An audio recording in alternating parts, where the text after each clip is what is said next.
Hello again. It's evening this time. Usually I work on these in the mornings on my weekends. The weekend was busy. I didn't get everything I wanted to get done. That's not really unusual.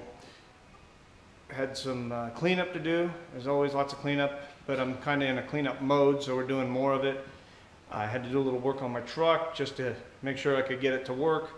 So I wanted to do a review on a flashlight, and there's probably 10 million flashlight reviews on YouTube.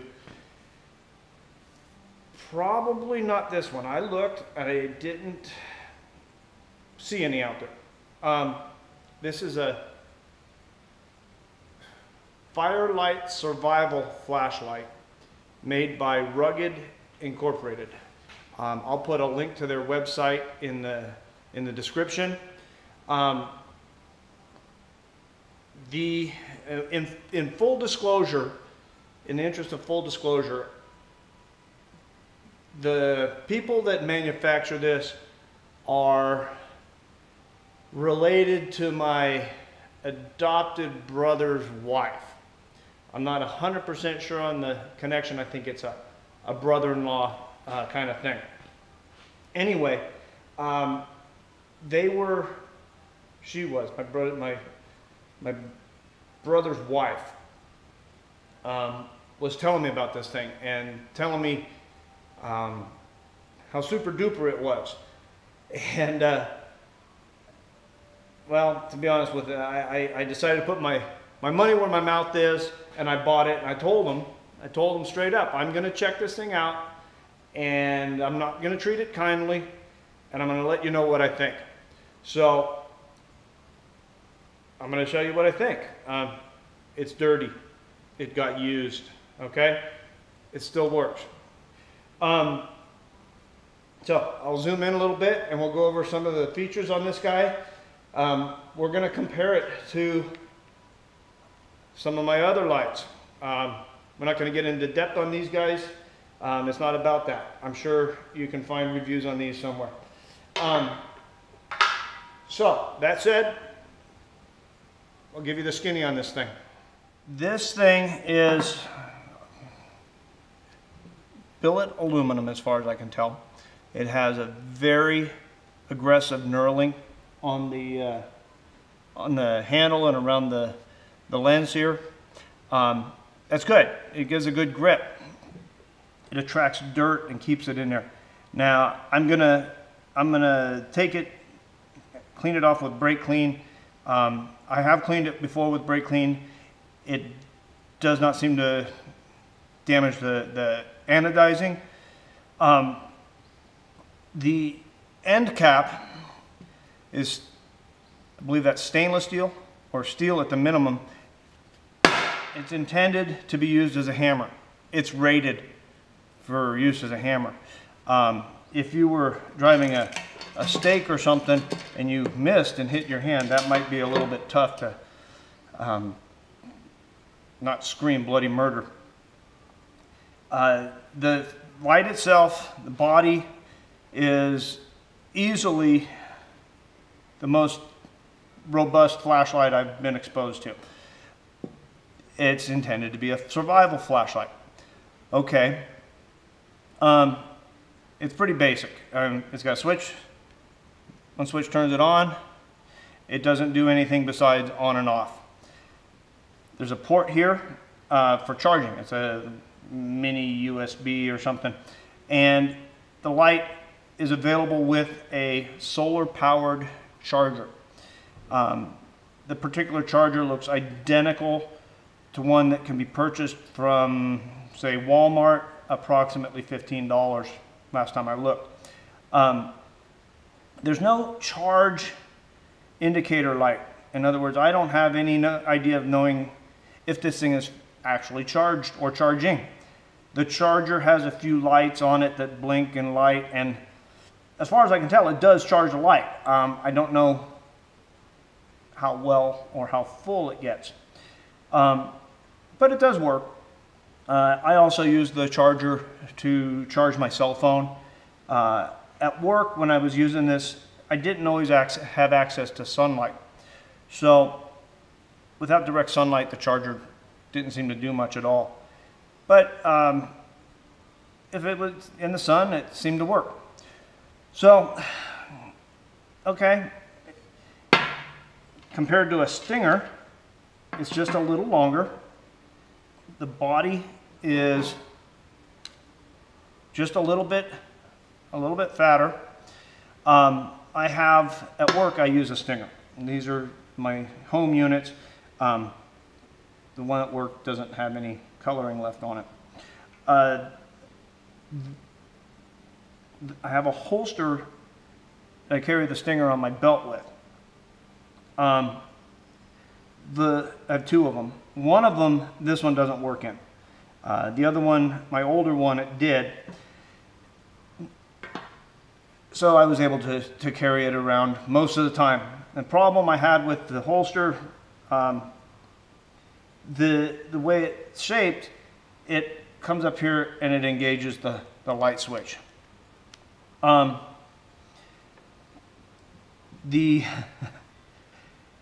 don't care for the switches. Now we're gonna start picking it apart. They don't have the same kind of feel like the Stinger has. The Stinger switch is recessed. It takes a lot more motion to actually latch it on. These are pretty easy to turn on accidentally. If it rolls over on the switch, it'll turn it on. So I found the light being turned on accidentally quite a bit. So the switches are supposed to be waterproof. I'm going to say I use this thing like it's intended to be used. I used it in a work environment, working on trucks. So it got greasy. It got knocked around. It's got a few nicks and scratches on it. But I wasn't able to break it. Now, this thing is supposed to be waterproof. Now, last week, I was getting ready to do this video. I brought the light home from work and I was gonna make my review. And I wanted to charge it up so that it would be fully charged for the video. So I took my little solar charger, and it comes with a USB cord, and you can plug it into any USB port. It doesn't have to be hooked to the solar charger. But I took the solar charger and the flashlight and I set it outside in the sun to charge it up. And I forgot about it. And it rained. So the light got left out in the rain. It was kind of propped up at an angle like so, and the charger was pointing towards the sun. And when I got it back when I realized that I'd left it outside and I retrieved it, it got water inside under the lens cap. It still worked and still does. But it's not intended to be unscrewed. I found that if you grab a hold of it and twist on it, it'll unscrew. And I haven't resealed it, but from the factory it came sealed with a red RTV, similar to what I always call the high temp RTV, but I don't know, who knows whose it is and whatnot. Maybe they used red because it's a red flashlight. Maybe the blue light comes with blue RTV, I don't know. So I took it apart, and I'll show you the reflector on the light had kind of gotten, I don't know, like it was flaking off. The coating of whatever's inside there on the reflector was flaking off, and it got inside the lens. And I'll show you. I got a close-up of what's in there, and I did that before. I made that little piece of video before this one, and it shows you pretty good of what's in there. Yeah. You see those little flecks inside there? Those are some kind of material it has flaked off of the light reflector after it got water in it.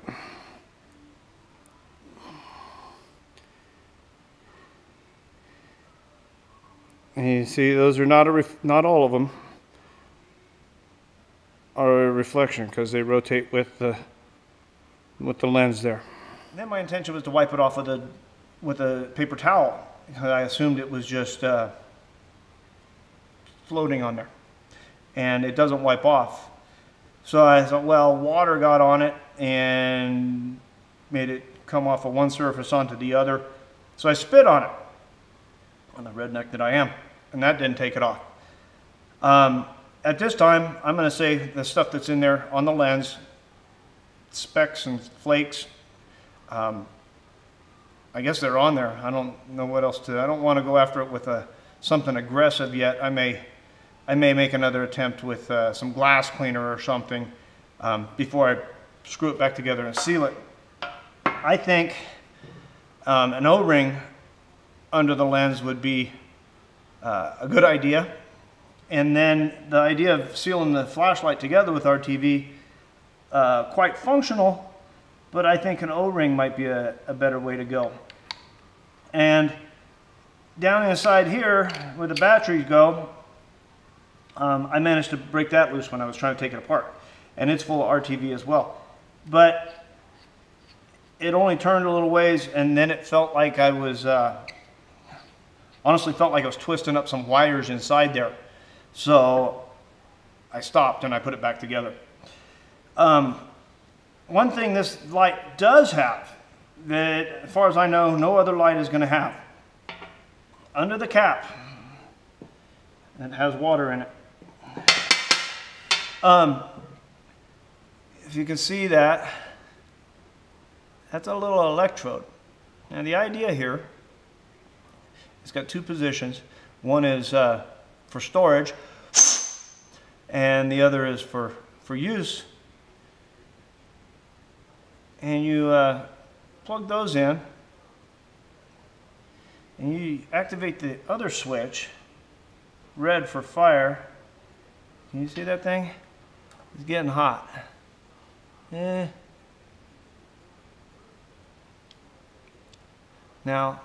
I don't know how good my battery is. Maybe I can find a piece of paper.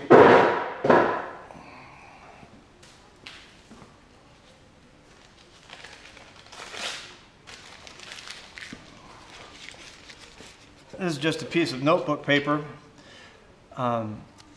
Should glow red.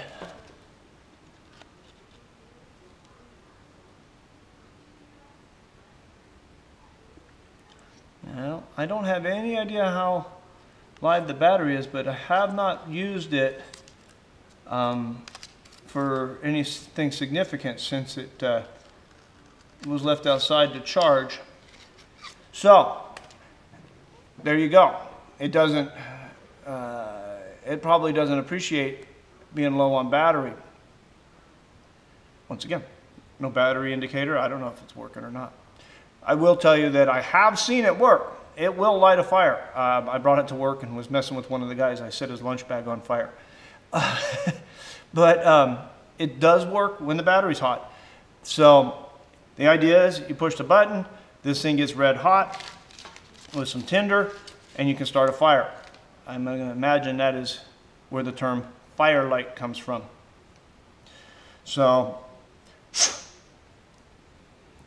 I saw it smoking, so I'm going to assume it was trying to work.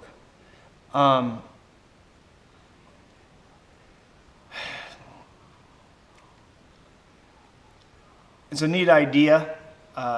Maybe the execution is a little bit lacking. I don't know. This light is not cheap at all. Like I said, I bought it pretty much so I could do this, so I can make a review. I paid close to $200 to try it out, and it works. It'll probably end up in one of my rigs with the little charger and stuff and keep it there as a backup. I'm not so sure I'd count on it. Now, I don't know how hot the battery is. It must be low. No, it doesn't even light. So, I'll tell you, pound for pound, the Stinger's maybe just a little lighter. It's probably thinner.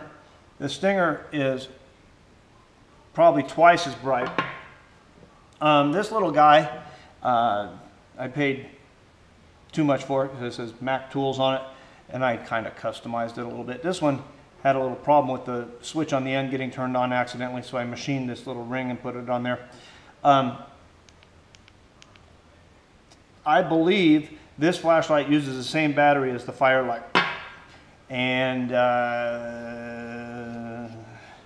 in this case I can replace it. They call this a 18650, and I'll have to double check that, but I'm pretty sure that's what the manufacturer claims is inside the Firelight. Now look at that, O-rings. These I can't confirm. I believe these are China flashlights, and little Chinese guys, they can bang out flashlights with O-rings in them for a pretty reasonable price. This one, you unscrew it and there's the charge port, so the charge port stays covered up. Doesn't matter, I'm not reviewing that one. So I was hoping to start a fire with it and show you guys. There's my review. I think for the money it should be truly watertight. I don't think the reflective material on the lens should flake off and get on my lens. The switches don't have a nice feel, but they're functional, but I think they should be better protected. Charge port, susceptible to getting dirt and junk in it. And I've not done a true battery life test on it, but the times when I was using it, it didn't seem to be problematic. So maybe it didn't get enough sunlight. It sat out there all day though. I don't know what the answer is. It was working a minute ago. I think the battery died. So I call them like they are. It's durable and make a hell of a club. I don't think it's the best flashlight though. And I was really hoping to start a fire.